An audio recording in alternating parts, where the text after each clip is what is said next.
Righteousness has always been on the mind of our Father in heaven. Now, if you mark in your Bibles, underline that. Hey, welcome back to the If You Mark in Your Bible podcast. My name is Josh, your host, and today we're looking at Proverbs chapter 10, verses 1 through 5. And the title of our episode today is Righteousness Delivers from Death. Looking at it with us today is Gage Coldwater. Gage is the director of the Manhood Project, which is a work of the Forest Hill Church of Christ, as well as a preacher, missionary, goes around the world and trains men in other countries to preach the gospel so they can be self-sustaining and help essentially grow the gospel and grow the church in other countries. So, Gage, appreciate you coming on, man. Man, I'm so glad to be here. Thanks for the invite. Welcome. Looking forward to this. As we mentioned, we're looking at Proverbs chapter 10, verses 1 through 5. Just a brief context to get us started. Chapter 1 through 9, Solomon essentially is pushing his reader to choose wisdom and avoid folly. He beautifies wisdom. He does a wonderful job showing the worth and the value and the virtue in wisdom, as well as exposing the folly or exposing folly as dark and deceptive and worthless. And it's kind of just that's the theme of verses 1 through 9. He presents without ambiguity life's choices and consequences. Good things happen when you choose wisdom. Bad things happen when you choose foolishness or folly. And then chapter 10, essentially pretty much through the rest of the book of Proverbs, you essentially have a smorgasbord of wise sayings, Proverbs obviously, usually composing of two verses apiece. It's estimated that there are about 375 to 400 different ones through this. And so that's essentially where we're picking up today in these first five is just the beginning of this just smorgasbord of sayings. You know, it's estimated that perhaps this was used as more, by parents as a teaching instrument, a parenting instrument, which we have it today. How many times has your dad or mother just given you little quotes that have stuck with us that we remind, and so Solomon is doing that essentially for his audience as well. So without further ado, we'll go ahead and pull up our text. We'd like to remind everyone that our text is powered by the Scattered Abroad Network, where you can catch this podcast and many others like it. So I'd encourage you to check that out. They also have an app on the App Store, so go download that. It'd be well worth the investment of your time in order to do so. So without further ado, let's begin in verse 1. It says, the Proverbs of Solomon, a wise son makes a glad father, but a foolish son is a sorrow to his mother. What do you have there? Well, I think the first thing that sticks out to me, I mean, you naturally would want to jump right on the word wise, but I think you need to go to the word son. And you look at this, you're looking at a generational concept. Great and point. I think we often overlook this and we just jump right into the wise and the foolish concept, which is certainly pertinent, but, I don't know about you. I have two children, and my goal when we found out we were going to have our first child was, and the big question in my mind was, how am I going to get my child to heaven? Right. Like, so my goal as a father has to be generational. Even the word son here is really interesting.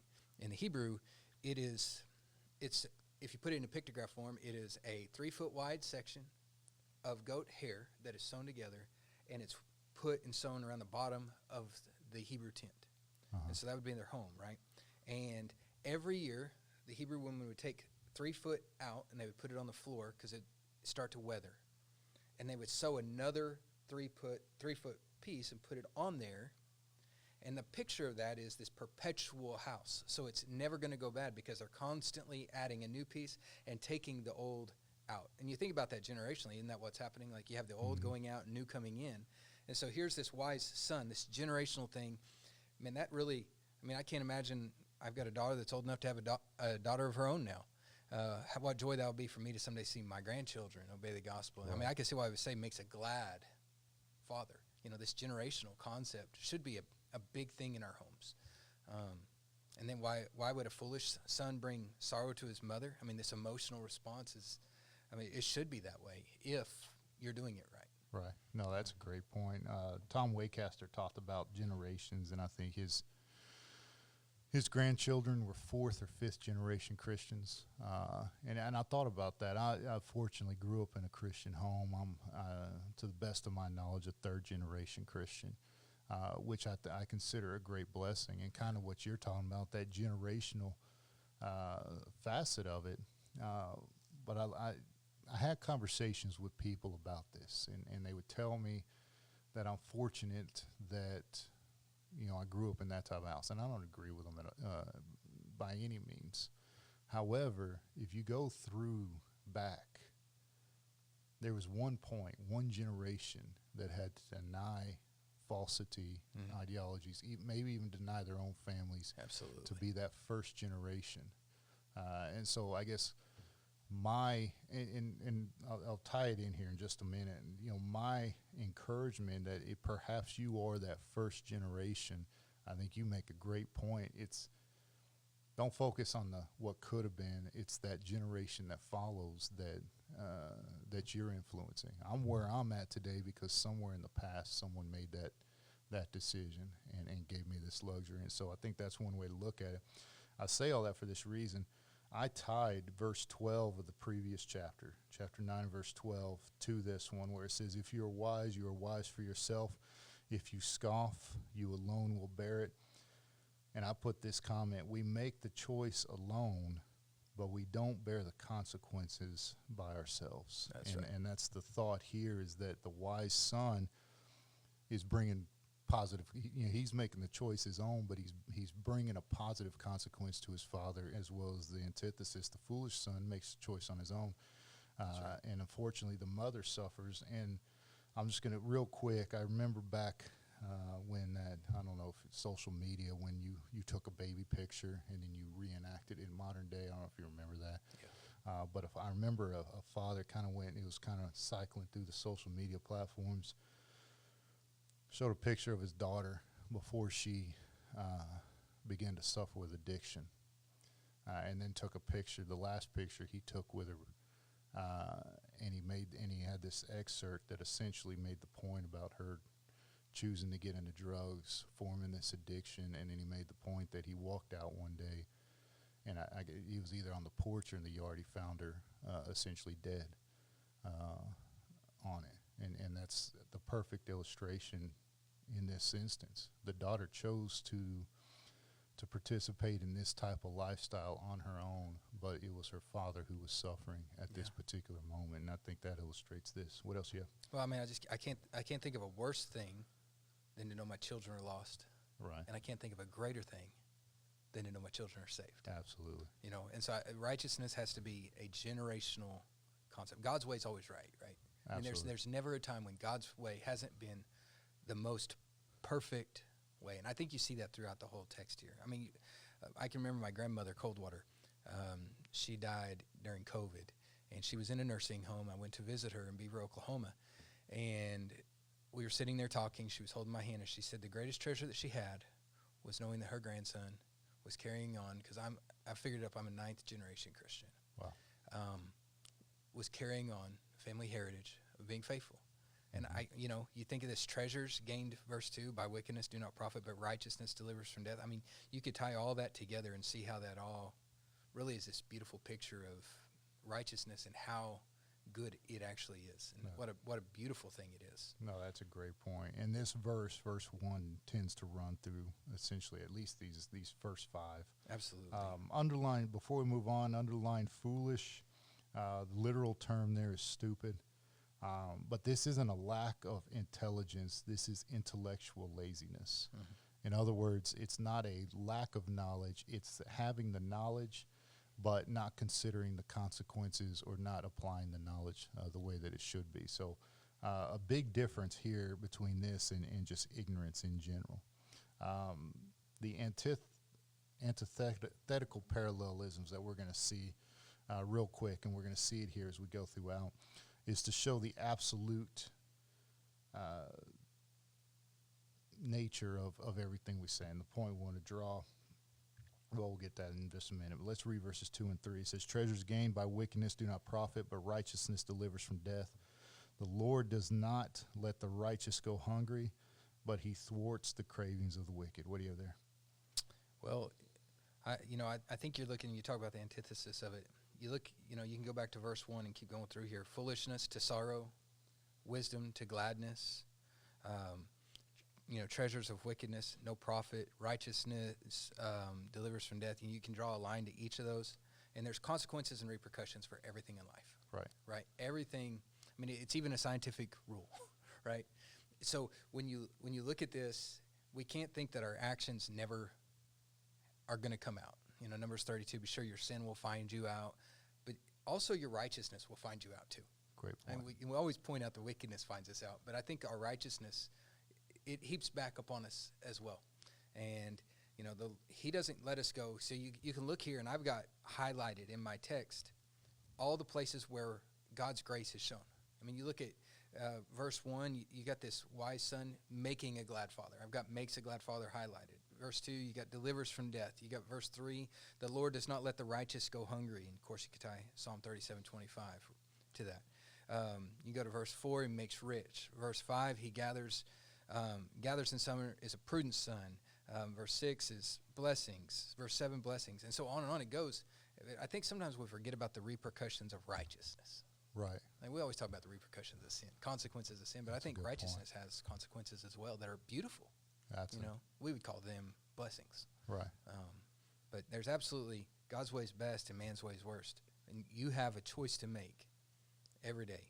And so, he's gonna be involved in our life in one way or the other, and we make the choice how he's involved. Is he going to protect us and provide for us, or are we going to be looking on the punishment side?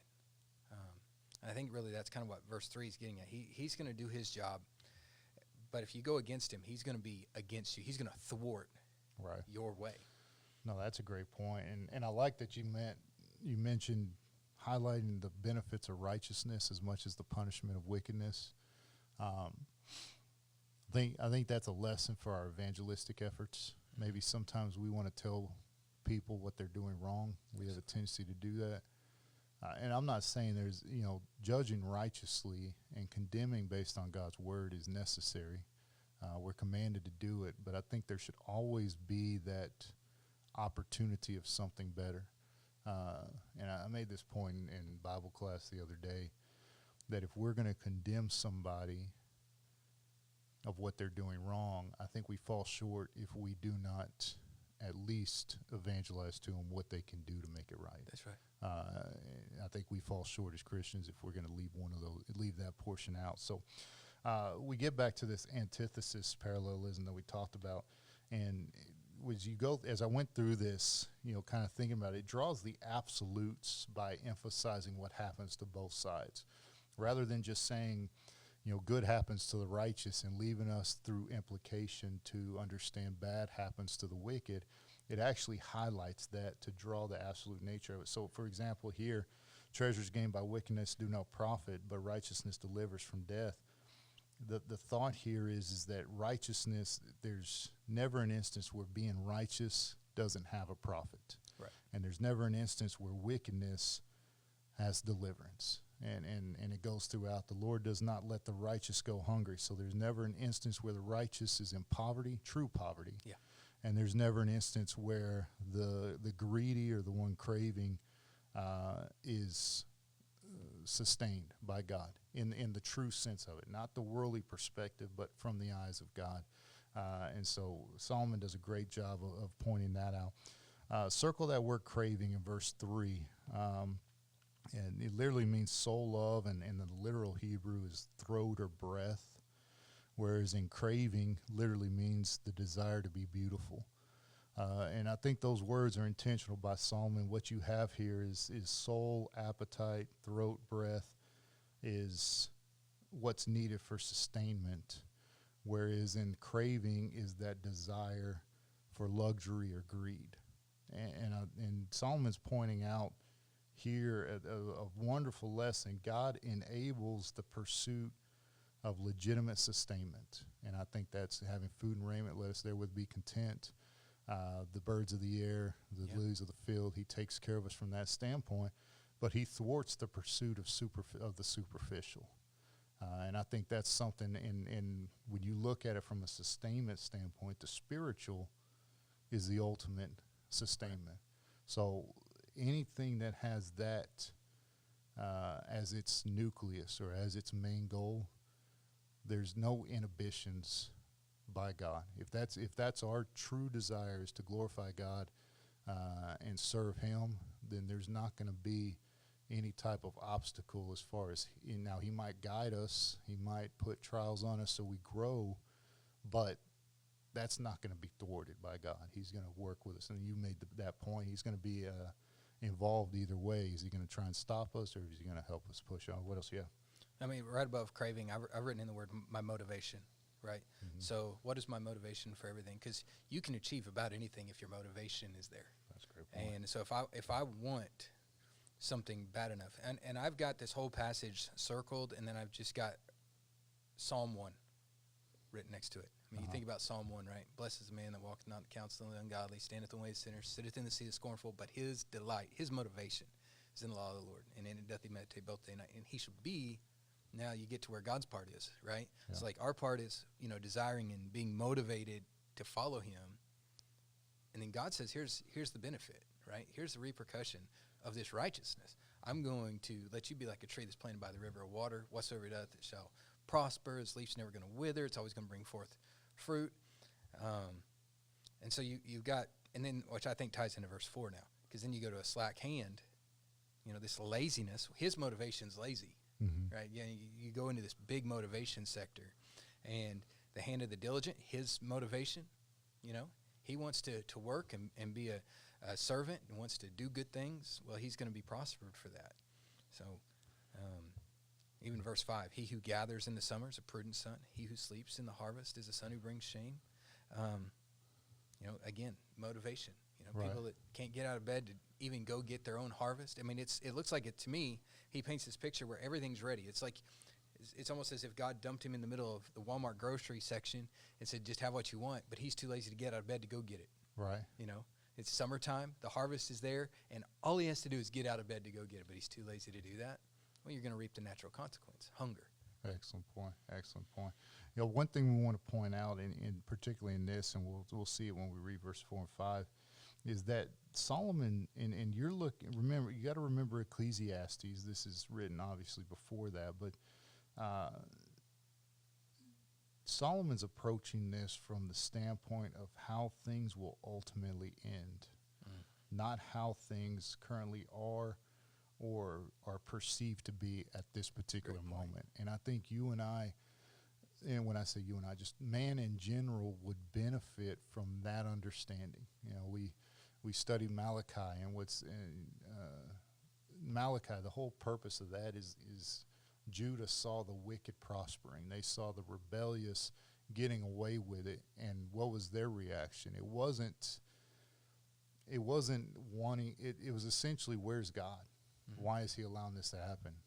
What's the profit of serving God? And chapter 3 and going into chapter 4, God makes the point, references the book of remembrance, essentially telling people, telling his audience that I'm counting the righteousness and I'm counting the wicked. It's not going unnoticed. And then in verse 18, he just makes the point that there will be a day where the righteous will be known and the wicked will be known. That's right. In how it really is. And so Solomon does a wonderful point there. Moving into verse 4, it says, a slack hand causes poverty, but the hand of the diligent makes rich. He who gathers in summer is a prudent son, but he who sleeps in harvest is a son who brings shame. What do you have there? I think you think about once again, the product of it all. I think you're going back to, the diligent, the hand of the diligent makes rich. He who gathers is prudent. He who sleeps is a son who brings shame. Each one of those is a product of the other. You're gonna get, I've told people this for years. I tell my children this all the time. You're gonna get exactly what you want in life. Mm-hmm. Whether we want to admit that or not, we get exactly what we want, and you'll do whatever it takes in life for what you want. Everybody does it. And so here is a person that lacks the motivation, verse 3, and he gets down here to verse 4, and of course, so now he's lazy. So this slack hand, natural product, poverty. So I've got each, like slack hand and poverty linked together. I've got diligent and rich linked together. Gathers in summer, prudent son. all gathered together. And he who sleeps in harvest brings shame, which brings you all the way back to verse 1, right? Absolutely. No, you're absolutely. And it's almost as if they bookend Right. verse 1, coming back to the sun. That word shame, I circled and just put this note: frustration of hopes and expectations. And the point is this: the one who sleeps in the harvest is one who knows better. He was taught better. That's right.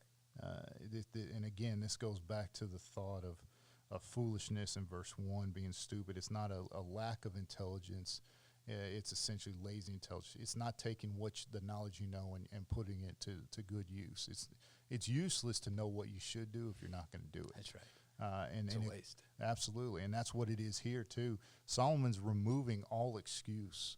You can't say, well, I didn't know how to do this. I didn't know. No, you know what to do. It's you won't do it. And like you said, planting someone in the middle of Walmart's grocery section, you know you need food. You know the food is where it's at, but you won't pursue it.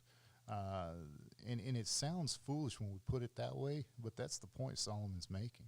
To know what wisdom brings, to know what wisdom is, to know that you should apply it, but not to do so is obviously foolish. It's the greatest folly of all time. Absolutely. Great point. The shame word there, I want to just bring this out. I think it's interesting. I was researching this, and it literally means when a wetland that's full of vegetation and full of life dries up in a drought. And once it dries up and dies, it begins to stink and forms this rotting stench everywhere. That's the word shame. Yeah. And so it had life at one point, and now it's dead and rotting and stinking. Great point. I think that's a good way of looking at shame. It stinketh, right? Absolutely, and it's so unnecessary. Yeah, absolutely. That's the I think the biggest travesty is it can 100% be avoided. That's right. If one would again follow after God's will. The word hand often essentially is a representation of work, like you mentioned. The root word of the word slack is deceitful, which is the lazy hand is a deceitful or a lie. You think of it just from an employer-employee perspective. Laziness on the work site, getting paid for doing nothing. You're deceiving your employer and all that. But what I also found interesting is the root word for the word diligent is enthusiastic. And I think there's a tie here as well. Work is good. You look, before sin entered the world, Adam was still working in the garden. You go to Genesis chapter 3 after sin, after he and Eve sinned. The punishment wasn't that you would now have to work. Work was already taking place. You Absolutely. Look, the creation, God worked. What the punishment was is your work would now become more difficult. And so I think we live in a society today where work is ridiculed. It's looked at in a negative sense. Absolutely. And Solomon here, and I think it's just been the case, and you look at when countries have flourished, the citizens had a desire and for lack of a better term, a pride in the job they were doing. They appreciated their job. They wanted to be a good employee. They wanted to represent themselves well. They wanted to put in an honest day's work so that they could go home and reap the benefits of their labor. That's lost, it seems, at least in certain parts of the world today. And when you look at those areas, that's when you see foolishness, you see decay, the stench of shame, like you mentioned.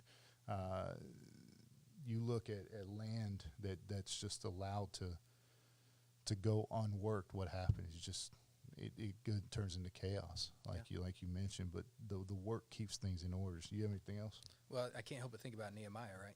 Absolutely. So they accomplished so much. Why? Because people there's a mindset to work. Very It good. says they had a mind to work, and I think it still goes back to that idea of the craving and the desire. If you're going to be diligent, it's because you've got this mindset that says, I want to do something good. I don't know about you, but it bothers me. I'm not good at Saturdays, days off. I'm not good at those. I get in trouble sometimes because my wife's like, man, we ought to relax and do things, and I just want to go and do things. It bothers my mind because that's what I want to be doing is working. And I think it was ingrained in me from my father. Go back to verse 1 again, right? Yeah. This thing that's generationally passed on. This son who doesn't do that, he brings this shame. He doesn't have calluses on his hands.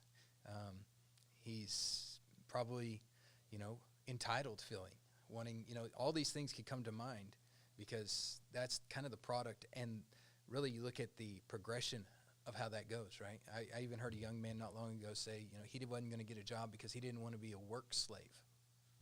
And I said, what's a, I think he called it a wage slave. I said, what's a wage slave? And he said, well, somebody that has to work to earn a living. Right. What other way do you get a living? And he said, well, the government. Well, that's a pretty dangerous mindset. He's probably the guy that won't get out of bed to go harvest, right? In the summer. God calls us to a higher standard, a standard that wants to be like him. Well, that's a great point. No, you're absolutely right. And, just to counter that mindset, there's never an instance where you see someone in the Bible show slothfulness or laziness and be pleasing to God. Yeah. And again, very in the beginning, God created. That's a work statement. That's right. Absolutely. It starts with work. You look at the mission of Jesus during his time on this earth. He worked. In fact, John 17, I accomplished the work that thou gavest me to do. You look at the apostles, Paul, for example, and the work that they put in. Yeah. We're looking at it mainly from the secular sense of earning our wages, providing for our family. And again, the Bible touches on that. If a man will not work, neither should he eat. There is that responsibility of a man to work and provide for his family. But then take it to the spiritual realm as well, in the sense that, Christ died on the cross and provided opportunity of salvation so that you and I could work in the church. And I think, I have a great deal of admiration and respect for someone who retires from a secular job, and when hey, how's it going? Now I'm going to put in more time in the service of God's kingdom. That's right. There's a beautiful thing about that. You have anything else before we close? I think you hit on it. The whole point of all this is, our physical always impacts the spiritual. Great point. And our spiritual always impacts the physical. And if you're not minded spiritually, that's why Paul would, end his letter to Timothy, his first letter to Timothy, 1 Timothy 6, he would say, charge them that were rich in this world to not be high-minded, but rather to not trust in certain riches, but in the living God. Where do we put our motivation and in our trust? Then he tells them in verse 19, he says, I want you to lay up for yourselves treasures, a good foundation for time to come, that you may have the ability to have a hold on eternal life. That's the whole point. Like, Great. My whole goal in everything I do should be to get to heaven. And if you do that, you'll have a father that's proud, a mother that doesn't sorrow. You'll have what you need in the dark times and the good times, and God's going to provide it, and you'll be a prudent son. Excellent. That's a great way to close it, Gage, man. Appreciate you coming on, man. I enjoyed that. It was a joy to be here with you. Absolutely. To those watching, thank you so much. And until next time, keep studying. Mark in your Bibles, underline that.